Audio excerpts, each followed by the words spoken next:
What is up, everybody? Welcome to Life in the Fast Lane. I am Andy Lang from WagerTalk.com. We're going to go over NASCAR and Formula One. We had a light racing weekend as we only had one NASCAR race going on, no Formula One, but we're going to fix that this weekend with a couple of doozies coming at you. So, first off, again, leave your comments below, leave your picks below. We got two really good races. Let me know who you think is going to do well in NASCAR.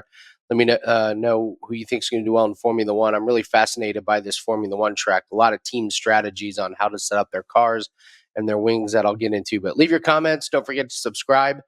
I only had one bet last week, and it lost, went 0-1. So we're down to a measly 63.2% on our auto racing, number one on Wager Talk. Really happy about that. And the pack is already up. So it's going to include NASCAR and Formula One plays. We're going to continue to keep playing Formula One practice and qualifying plays. Those have been really good to us this year. So grab that pack ASAP because practice for Formula One starts on Friday. And of course, we've got qualifying, and the pack will be updated throughout the weekend. Let's talk a little bit about NASCAR. We have the Gateway recap. Austin Cindric wins stage one. Kurt Busch wins stage two. Joey Logano wins the race. Joey Logano is all or nothing. That team can either nail the setup for the car or they just suck at it. And they nailed the setup. He was good in practice. He was good in qualifying. And I don't know why I didn't have a bet involved with him. I'm kicking myself, but he wins the race. Just hung around all day, ends up there at the end, gave himself a chance to win, and he did it. So congratulations to him. I like the Gateway track. I thought it was entertaining. I thought there was really good strategy involved. I thought it was good for the fans. And talk about good for the fans. What a crowd performance. They packed the stands, super energetic, standing through most of the most exciting parts of the race. Really energetic crowd. Really, what a great performance by them. They put on a great show, so I think that race is here to stay. I thought the racing was entertaining enough to keep my attention. So for me, 2 thumbs up on the Gateway inaugural race. The Stenhouse Award, I mean, it's pretty obvious. We'll go over a couple of nominees, but there's only one winner. So Ross Chastain puts Denny Hamlin into the wall early in the race. No idea why you have to be that aggressive early in the race. Then Ross Chastain decides to go 3 wide right up the middle. He hits Chase Elliott and spins himself out. So then what happens the next restart? Chase Elliott, Denny Hamlin run into Chastain. They hold him up. Hamlin's on a vengeance mission to take out Ross Chastain. But he held him up so bad that NASCAR gave Chastain a warning that he wasn't up to minimum speed, which I've never seen before. And that was all the broadcast was focusing on because it was so funny and so ridiculous. The only other nominee I have is Ricky Stenhouse running into Bubba Wallace. They puts him into the wall. I don't know what Stenhouse was doing, but anytime you have an award named after Ricky Stenhouse for the dumbest move of the race or the unforced error, you got to have it mentioned. So for those new time viewers, the Stenhouse Award is for the unforced error or the most ridiculous moment over the weekend. And the winner is clear. It's just the antics of Ross Chastain, Denny Hamlin, and Chase Elliott. I've never seen anything like that where Ross Chastain catches up to Denny Hamlin and then is scared to pass it. Doesn't get up to minimum speed because Hamlin is just trying to put him in the wall or run him into the grass. So congratulations to Ross Chastain, Hamlin, and Elliott. And this Chastain, he's getting a bit of a reputation, and it's starting to come back and bite him. He's entertaining for the fans. It's a great watch, but he does not have many friends out on the track right now. So shout out to Ross Chastain. Okay, so they're going to be racing at Sonoma Road Course. It's a beautiful track. So photogenic. I love the racing through the desert, and they have some pretty good crowd stands, but I just love the crowds up on the mountains and the hills looking down on it. Pit strategy is going to be key. You can break this thing down into a couple different strategies. Cautions are so important here at Sonoma. Going one lap down is pretty tough because it's such a huge track. They don't even race 100 laps on this thing. If you do get damage on your car, you can go into the pits and get out without going a lap down. So that's good if you have a tire go down, or if you get into an accident, but there's so much bumping and banging around this track that it's not a huge penalty if you go in, because the next caution you can catch right back up. But you're going to see a lot of cars go off the course and come back on, where they maybe in, like, for example, 10th place, they go off the course and all of a sudden they come back on the course they're in 22nd. You're going to see a ton of that. You're going to see that huge looping, close, very slow turn before the straightaway. It's where all the accidents happen. It's always entertaining to watch that one.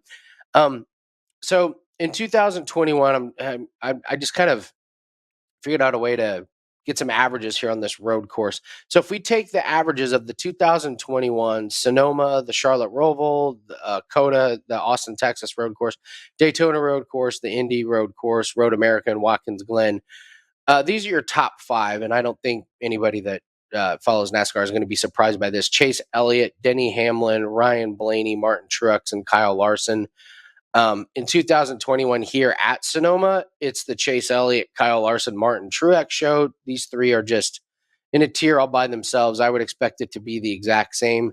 Yeah, may have somebody else come in. Kyle Busch can always sneak in. Hamlin can sneak in as well. But for this particular track at Sonoma, Elliott, Larson, and Truex, expect those guys up at the front. And if they don't start at the front in qualifying, look for them to end up at the front really, really quick. So I'll get you a free bet in NASCAR here at the end of this video, but wait till lines come out, and there's going to be some pretty obvious plays on these course masters, and there's some guys that are just awful on road courses, and we'll make sure to fade those. So let's take a trip to the SlipStream for Formula One. We're going to be at Azerbaijan. This is going to be a really interesting situation for the teams as how they're going to set up their cars. There's a great article on the Formula One website about what they're going to do with the wings, because this track, in the middle of the track, it's very similar to Monaco. It's tight. You're on these street, these street roads, and it sets up well for Ferraris. But then you break out into these big, long stretches, and now the advantage goes to Red Bull. And now it looks like Mercedes, if they've gotten rid of this porpoising issue, they could be monsters on the straightaway. So here's the decision that teams have. What do we do with the wings? Because the more downforce we want to give ourselves, the better we're going to be in the turns. And it's going to set up for speed at the beginning of the runs and maybe some good practice and qualifying sessions, but you're going to wear down your tires. You're going to have an extreme tire degradation issue. So if you loosen up the wing and you go for less downforce, you're not going to be as fast at the beginning of a run, but you're going to have speed at the end. Your tires are going to be in a little bit better shape. We saw last year that tire degradation was it was a killer. I mean, Verstappen was running away with this race, has the left rear blowout, and he goes flying into the wall when he was clearly in the lead. So you've got Red Bulls who are great on the straightaways. You've got the Ferraris that are better on the tight turns, and then you've got Mercedes, who it looks like are getting better at the straightaways. So we're going to see some. This is one where I think practices are going to be really key. You want to see what these teams are going to do. I think you're going to see teams like Red Bull go for more of the longer run. I think you're going to see Ferrari go for speed on the shorter run. I think they're going to try and lock out row one. I think they want their guys to be on row one to see if they can get off to a good start, and then see if they can manage the degradation on the tires throughout the race. I think you're going to see Red Bull say, you know what, you guys can have the fastest practice and the fastest qualifying. We'll sit here on the second row, and we know we've got the speed on the straightaways. We're going to manage our tires much better than we did last year. We're not going to go balls to the wall, and we're going to save them. We're going to be there at the end, and we're going to be perfectly fine with running right behind you for the first half of the race. Then we'll kick it into high gear and go past you guys in the second half of the race. I think that would be a perfect scenario for Red Bull. As we all know, qualifying, who knows what's going to happen. But I would look for early speed on Ferraris. I'd look for Red Bulls to be strong early, but really strong late. I would expect a good performance from Verstappen. I think he wins this race late on a pass. I just don't think the Ferraris can compete on these really, really long straightaways that they have. So let's get to a free bet. We're going to go to NASCAR. I'm going to go back to Christopher Bell. My bet last week in NASCAR was Christopher Bell over Blaney, and Blaney was just fantastic. Christopher Bell was fine, but Blaney was lights out. And I'm going to go back to Bell. I'm going to take him over Chase Briscoe. On the last 7 road courses in NASCAR, Christopher Bell's average finish is 11.4.